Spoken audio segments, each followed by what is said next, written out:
ዳስ ጣል ብለህ ለትውልድ አይነገር። ዳስህን ጣል ተብሎ አይገነባ። ይሄ ማህበራዊ ሳይንስን የማያውቁ ግለሰቦች ናቸው።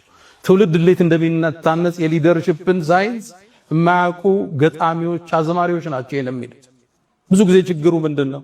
ታዋቂ ሰው ስትሆኑ ማህበረሰብን አትቀላቀሉ። የሚያዋጣን አንድ ነገር ብቻ መደመር።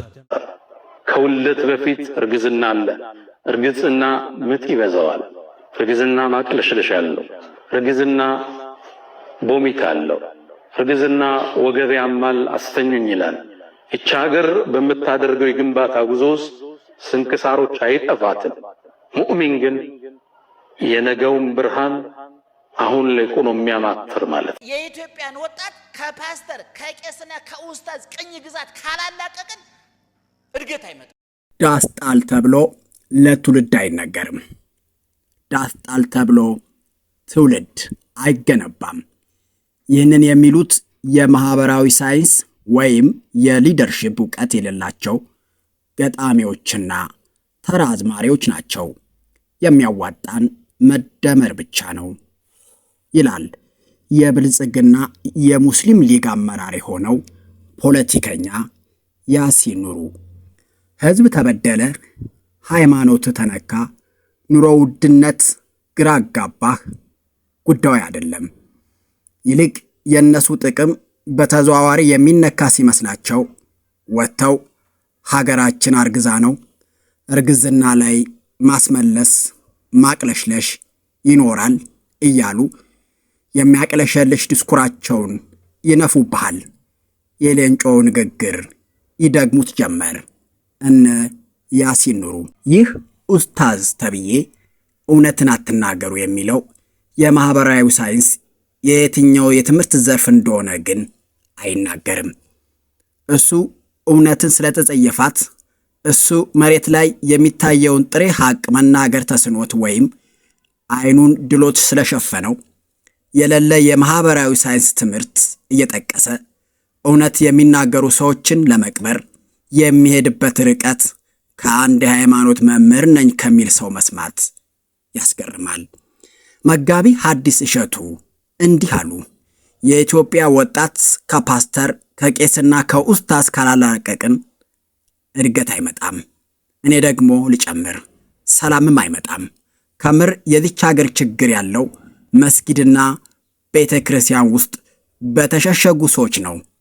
በድምጻችን ይሰማ ትግል ወቅት ሙስሊሞች ከዜግነታችን ተፍቀን የሃይማኖት ነፃነታችን ተነጥቀን ብሎ ዳስ ጥሎ ለትግል ያነሳሳ ኡስታዝ ዛሬ በሌሎች በደልና ጥያቄ ዳስ አይጣልም እያለ ነው። ያሳፍራል። ግን በእስልምና እምነት ዘፈን ማዳመጥ ይፈቀዳል። እነዚህ ሰዎች ለወዳቸው ሲሉ ህዝቡን እንኮ ጁምዓ ለመስገድ ሲሄድ ኮንሰርት እያስመሰሉበት ነው። ራሱን የማህበራዊ ሳይንስና የሊደርሺፕ ሊቅ ያደረገው ፖለቲከኛ ያሲን ኑሩና ሌሎች ፖለቲከኛ ኡስታዞች የፈጠሩትን ማህበረሰብና ትውልድ ዞር ብለን ስንመለከተው የሰው ልጅ አንገት እየቀላ አላሁ አክበር እያለ የሚያርድ ሜንጫ ቆንጨራ ክብሪትና ጭድ ይዞ የኔን ሃይማኖት አይከተሉም የሚላቸውን ማህበረሰቦችን የሚያፈናቅል ሰዎችን ሲያቃጥል ስቅጥጥ የማይለው ትውልድና ማህበረሰብ ነው የፈጠሩብን እነ ፖለቲከኛ ያሲን ኑሩ። ለሺህ ዘመናት አብረን የኖርን በጋራ መስጊድና ቤተክርስቲያን የገነባን ማህበራዊ አንድነታችን በሃይማኖታዊ ልዩነት የማይበጠስ ነበርን። ድምጻችን ይሰማ ያለው ያ በሃይማኖት ስም የሚነግደው ፖለቲከኛ ቡድን ግን የፈጠረልን ትውልድና ማህበራዊ ቀውስ በእጅጉ ተስፋ ያስቆርጣል። ሁሉም ኢትዮጵያዊ ሙስሊም ካልሆነ ፍትህ የለም፣ እኩልነት ተነፍገናል ብሎ የሚያለቅሰው አጼዎች ገለውናል፣ ጨፍጭፈውናል፣ አፈናቅለውናል እያለ በየመስጊዱ ዳስ ጥሎ የሚያለቅሰው የህዋቢያን የፖለቲካ ቡድን ፍትህ ለአክሱም ሙስሊሞች እያለ ዳስ ጥሎ የሚያላዝነው ይህ አስከፊ የመስጊድ ቁማርተኛ ቡድን ስለ አብሮነት፣ ስለ ማህበራዊ ዕውቀት፣ ስለ ትውልድ ግንባታ ሲናገር መስማት ከምር ምን ያክል አስጠሊታ ፖለቲካ ውስጥ እንደገቡ ይነግረናል።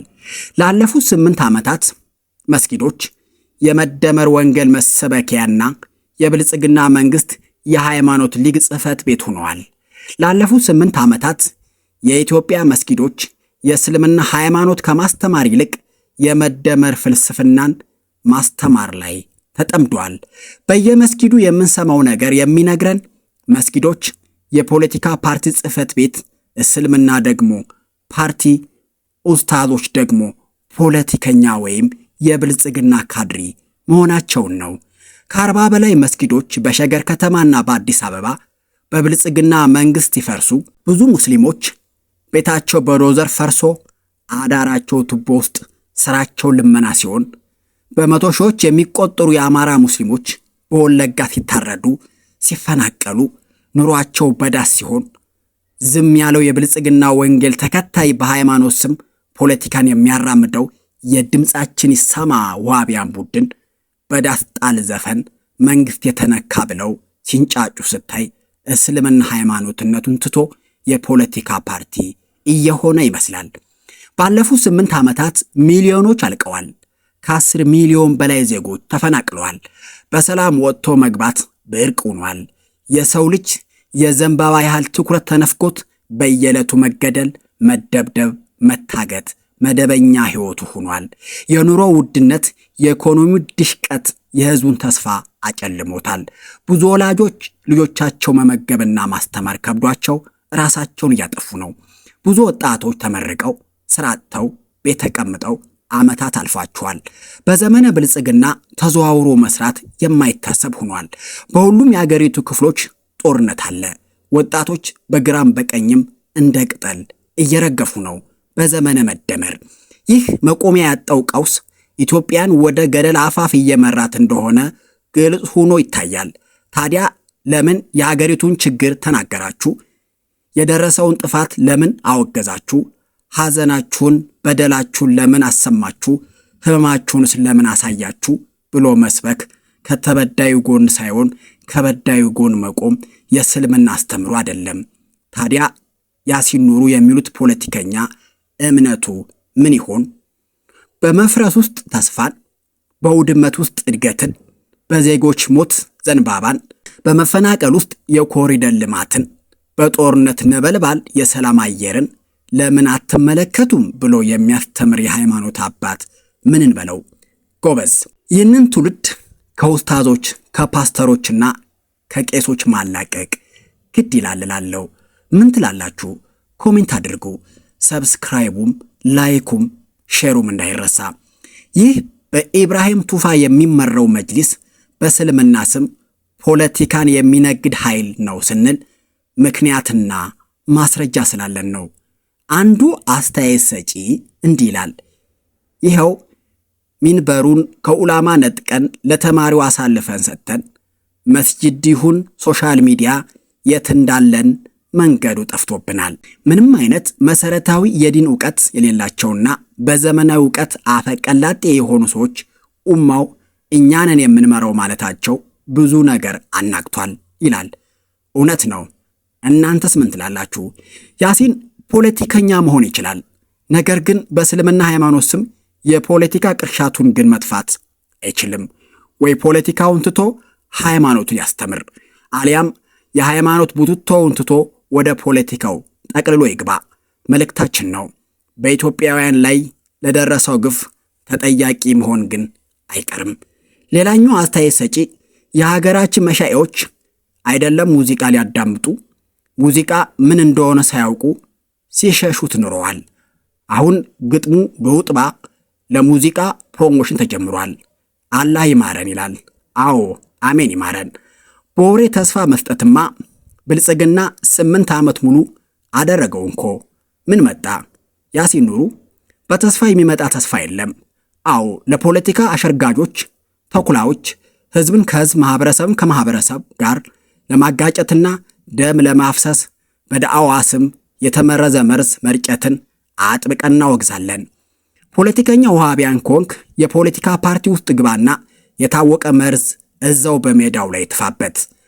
ሀገር እያፈረሰ ያለው ግን አብይ ብቻ ሳይሆን እንዲህ አምላካቸውን በምድራዊ ጥቅም የለወጡ አድርባይና አደግዳጊ የሃይማኖት ነጋዴዎች ጭምር እንዳሸን ስለፈሉ ነው።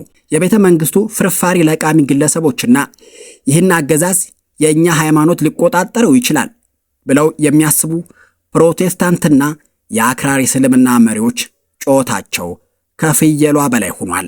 ዓላማው መንግስቴ ሊወድቅብኝ ነው ከሚል ጭንቀት የወለደው ፍርሃት ከማዘጋጃ ቤት እስከ 4 ኪሎ ኮራቤ ሬድዋን እስከ ባህር ዳር ተመስገን አልፎ አሁን እነ በድሩ ካሚል ሸምሱ እና ያሲን ኑሩ ጂሃዲስቱ ካምፕ እየተገለጠ ይገኛል። ፖለቲከኛ ያሲን አሁን ካለው መንግስት ጋር ተሞዳሙደው ንግዱን እያጧጧፈ ያለበት ሰዓት ነው። ህዝብ ተበደለ፣ ሃይማኖት ተነካ፣ ኑሮ ውድነቱ ግራ አጋባ ጉዳዩ አይደለም። ይልቅ የእነሱ ጥቅም በተዘዋዋሪ የሚነካ ሲመስላቸው ወጥተው ሀገራችን አርግዛ ነው፣ እርግዝና ላይ ማስመለስ ማቅለሽለሽ ይኖራል እያሉ የሚያቅለሸልሽ ድስኩራቸውን ይነፉብሃል። የሌንጮ ንግግር ይደግሙት ጀመር እና ፖለቲከኛ ኡስታዞች ከመስጊድ አባሮ ወደ ፖለቲካ ፓርቲ ውስጥ እንዲገቡ ማድረግ ያስፈልጋል እላለሁ። የዛሬውን ትንታኔያችን አበቃን። ሰብስክራይብ አድርጋችሁ ውጡ። እናመሰግናለን።